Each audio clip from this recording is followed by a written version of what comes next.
اللہ وحدہ لا شریک نے سورہ مائدہ کہ آیت نمبر 4 میں فرمایا یسألونک ماذا احل لہم قل احل لکم الطیبات وما علمتم من الجوارح مکلبین تعلمونہن مما علمکم اللہ فکلوا مما امسکنا علیکم واذکروا اسم اللہ علیہ واتقوا اللہ ان اللہ سریع الحساب۔ لوگ آپ سے سوال کرتے ہیں کہ ان کے لیے کیا چیزیں حلال کی گئی ہیں، آپ ان سے فرما دیں کہ تمہارے لیے پاک چیزیں حلال کر دی گئی ہیں، اور وہ شکاری جانور جنہیں تم نے شکار پر دوڑاتے ہوئے یوں سدھا رکھا کہ تم انہیں شکار کے وہ طریقے سکھاتے ہو جو تمہیں اللہ تعالیٰ نے سکھائے ہیں، سو تم اس شکار میں سے بھی کھاؤ جو وہ شکاری جانور تمہارے لیے مار کر روک رکھیں، اور شکار پر چھوڑتے وقت اس شکاری جانور پر اللہ کا نام لے لیا کرو، اور اللہ سے ڈرتے رہو، بے شک اللہ حساب میں جلدی فرمانے والا ہے۔ اللہ وحدہ لا شریک نے یہ آیہ مبارکہ ہو گئی جی۔ اس کے بعد سورہ النحل ہے، آیہ نمبر اس کی 114 ہے۔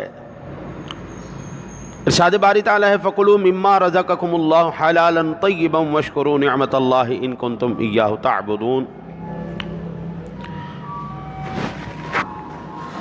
جو حلال اور پاکیزہ رزق تمہیں اللہ نے بخشا ہے، تم اس میں سے کھایا کرو اور اللہ کی نعمتوں کا شکر بجا لاؤ اگر تم اسی کی عبادت کرتے ہو۔ ٹھیک ہے جی، یہاں سے اب بتائیں اللہ وحدہ لا شریک نے یہ جو آیات مقدسات ارشاد فرمائی ہیں، اس میں کیا کہا؟ حلال اور پاکیزہ چیزیں تمہارے لیے جائز ہیں، تم کھاؤ، مینشن کوئی نہیں کیا۔ پیپسی پینا حلال ہے جی، کوک پینا حلال ہے، برگر کھانا حلال ہے، پیزا کھانا حلال ہے، اس میں کوئی ذکر کوئی نہیں۔ کوئی ایسا مولوی ہے جس نے زندگی میں یہ چیزیں نہیں کھائیں پی؟ کوئی بتا دیں، نہیں نا؟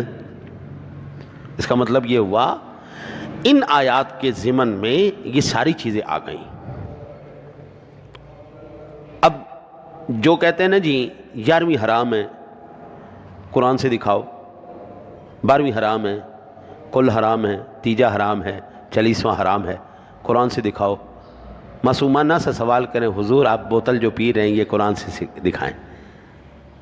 اللہ نے ایک قاعدہ کلیہ بنا دیا بھائی، جو فَكُلُوا مِمَّا رَزَقَكُمُ اللَّهُ حَلَالًا طَيِّبًا، حلال پاکیزہ رزق جو اللہ نے تمہیں دیا ہے کھاؤ۔ اس میں پوڑیاں بھی آ گئیں، اس میں حلوہ بھی آ گیا، اس میں کھیر بھی آ گئی، اس میں قتلمے بھی، سارا کچھ اس میں حلال پاکیزہ چیزیں آ گئی۔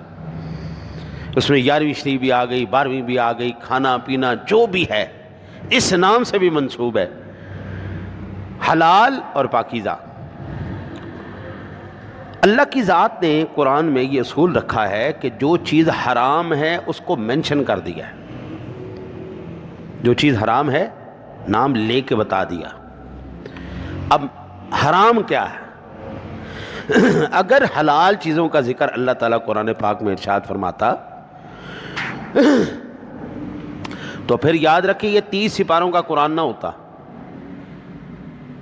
بھئی اتنی حلال چیزوں کی لسٹ ہے، اتنی لسٹ ہے، ہر روز نئی سے نئی چیز سامنے آ رہی ہے، اتنے پھل، اتنی نعمتیں، اتنی سبزیاں، اس قدرت کے کرشمے ہیں جی کہ بندہ حیران ہو جاتا ہے۔ ایک ہی کہتا ہے فَبِأَيِّ آلَاءِ رَبِّكُمَا تُكَذِّبَانِ، مجبور ہو جاتا بندہ کہنے پر۔ تو یہاں پر ہم یہ کہیں گے کہ حلال چیزوں کی لسٹ اللہ نے قرآن میں نہیں دی، حرام چیزوں کی لسٹ اللہ نے قرآن دے۔ کہاں پر؟ اللہ وحدہ لا شریک نے سورہ النحل ہے جی، آیت نمبر 115 ہے، ارشاد فرمایا انما حرم علیکم المیتۃ والدم ولحم الخنزیر وما احل لغیر اللہ بہ فمن اضطر غیر باغ ولا عاد فإن اللہ غفور الرحیم۔ اس نے تم پر صرف مردار، خون، خنزیر کا گوشت، وہ جانور جس پر ذبح کرتے وقت غیر اللہ کا نام پکارا گیا ہو، ٹھیک ہے، وما اہل لغیر اللہ بھی، ٹھیک ہے نا جی، وما اہل لغیر اللہ، ذبح کرتے وقت اس وقت غیر اللہ کا نام لیا جائے۔ حرام کیا ہے پھر جو شخص حالت اضطراب یعنی انتہائی مجبوری کی حالت میں، ایسی کیفیت میں ہو، نہ طلب لذت میں احکام الہی سے سرکشی کرنے والا ہو اور نہ مجبوری کی حد سے تجاوز کرنے والا ہو، تو بے شک اللہ بڑا بخشنے والا نہایت مہربان ہے۔ اسی طرح رشتے جو حرام تھے وہ ذکر کر دیے، حلال جو تھے وہ ذکر نہیں کیے۔ حلال میں اللہ نے اصول کیا رکھا؟ حلالاً طیباً، پاکیزہ اور حلال چیزیں ساری تم پر جائز ہیں، کسی نام سے منسوب ہو۔ لو جی، اسی ضمن میں اب یہ آیات مقدسات آپ کے ذہن میں آ گئی، اب آگے گفتگو کرنا ہوگی آسان۔